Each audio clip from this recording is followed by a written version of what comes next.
The congressional hearing room buzzed with tension long before the cameras started. Rolling representatives shuffled papers aides, whispered last-minute notes, and every seat was filled with reporters and political staffers, anticipating a fiery exchange. The focus of the hearing was criminal justice reform, a topic already fraught with division, but everyone knew the real show would be between Senator Tim Scott and Representative Jasmine Crockett. Their ideological differences had long simmered beneath the surface, but this was their first direct clash in a public setting. The moderator gavelled in the session and immediately handed the floor to Senator Scott, who launched into his opening remarks with sharp, measured force as cameras clicked and live streams picked up steam. He spoke with assertiveness about his party's policies, emphasizing discipline, structure, and order, but within moments his tone shifted and eyes narrowed as he subtly pivoted toward criticizing voices on the other side of the aisle, without naming names, that is, until he mentioned Crockett, directly suggesting her comments in a prior interview had misrepresented facts about systemic bias and law enforcement funding. His words were calm, but laced with accusation and intent. The room stiffened, and all eyes shifted to Jasmine. Jasmine. Crockett adjusted her microphone, her eyes locked on Scott, her expression unreadable. She waited a moment, letting the silence hang before responding in a voice that was firm but poised. "Thank you, Senator Scott, for your insights, but I'll correct the record, since you mentioned me directly." The tone was unmistakable. The energy in the room shifted again, this time electrified by anticipation with each word she broke down. The data Scott had referenced, exposing inconsistencies and selective framing. Her delivery was deliberate, intellectual, yet unmistakably personal, reminding everyone present that she wasn't just quoting studies, she was speaking from lived experience. As she continued, Scott's confident smile faded slightly, his hand fidgeting with a pen, but he did not interrupt. She challenged the idea that compliance alone ensured safety or justice and pointed out the systemic issues that shaped the policies Scott claimed had succeeded. Her words were precise and sharp, calling out the limitations of his examples and questioning his detachment from the communities most affected. She leaned into the mic once more and said, "Senator, if you want to debate reality, I suggest you visit it, not just legislate around it." The audience reacted instantly, some muffled chuckles, some audible gasps, as Jasmine's words cut through the usual decorum. Scott's jaw visibly tightened, but he leaned forward to speak. Again, this time his tone was less composed. He accused Crockett of politicizing the issue and framed her advocacy as emotionally charged rather than policy-driven. He referenced his own experiences growing up in poverty as evidence that the system works if individuals take responsibility. Jasmine listened silently, arms crossed, eyes unblinking. Then she calmly asked whether Scott believed anecdote equaled policy, whether his rise erased the barriers millions still faced daily. Her rebuttal came fast, each sentence more forceful than the last, and yet never out of control. She quoted legislation, stats, community leaders, dismantling his narrative, point by point, without raising her voice.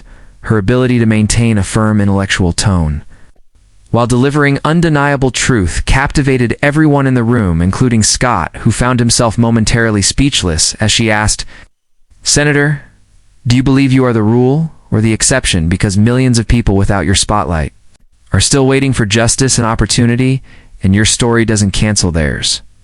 Scott fumbled his next response, slightly repeating a phrase before regaining rhythm, but the confidence he began with was clearly shaken. Shifted tactics, invoking crime statistics and community safety, but Jasmine was ready for it. She calmly cited studies, revealing how such statistics were often weaponized to justify policing and underinvestment in marginalized areas. Her mastery of the subject stunned even longtime political observers, and her tone remained resolute, unapologetic. She pointed out that real safety came from opportunity, not intimidation, and real reform required more than slogans and soundbites. She reminded Scott and everyone listening that data without context was deception with better graphics. Her words hung heavy in the air as the hearing room grew quieter. Jasmine turned directly to the crowd of media and congressional aides lining the walls and said, "If we want to fix the system, we have to stop pretending it was ever designed for all of us in the first place." Her words didn't just counter his argument, they exposed the very lens through which it had been framed. Scott sat silent for several seconds, staring ahead. As if searching for footing on shifting ground, asterisk at this point, moderators attempted to steer the conversation back to a broader panel discussion, but the viral moment had already cemented itself. Journalists were texting feverishly, analysts were crafting hot takes in real time, and Twitter was erupting with clips and quotes under hashtags like hashtag Crockett Clapback and hashtag Tim Scott Silenced. Scott finally responded with a soft smile and a comment about respectful disagreement, but even his tone acknowledged a kind of concession. He praised her passion, then tried to frame her points as ideological rather than practical. Jasmine wasn't having it. She leaned in again, and with measured defiance said, "Passion isn't the problem, Senator Dismissal. As you hear voices calling for equity and label them divisive, but maybe the real division is pretending injustice. It's just a talking point." Her clapback wasn't just rhetorical, it was philosophical, reframing the entire discussion and pushing the boundary of what congressional hearings usually allow. She didn't gloat or smile or grandstand, she simply let the silence speak volumes. Scott offered no further direct responses, choosing instead to retreat into broader platitudes about unity and solutions. Asterisk, the hearing wrapped with closing statements from other lawmakers. But it was clear who had dominated the discourse and whose voice had shaken the room.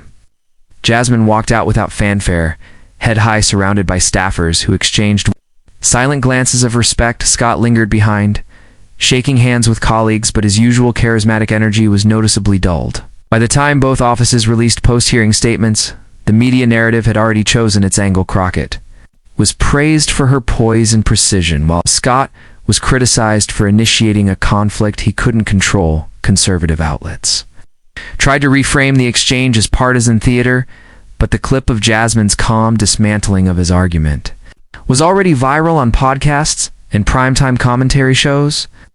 Her remarks were replayed, dissected, and celebrated. Meanwhile, inside Capitol Hill halls, even lawmakers who didn't align with her politics quietly acknowledged her command of the moment.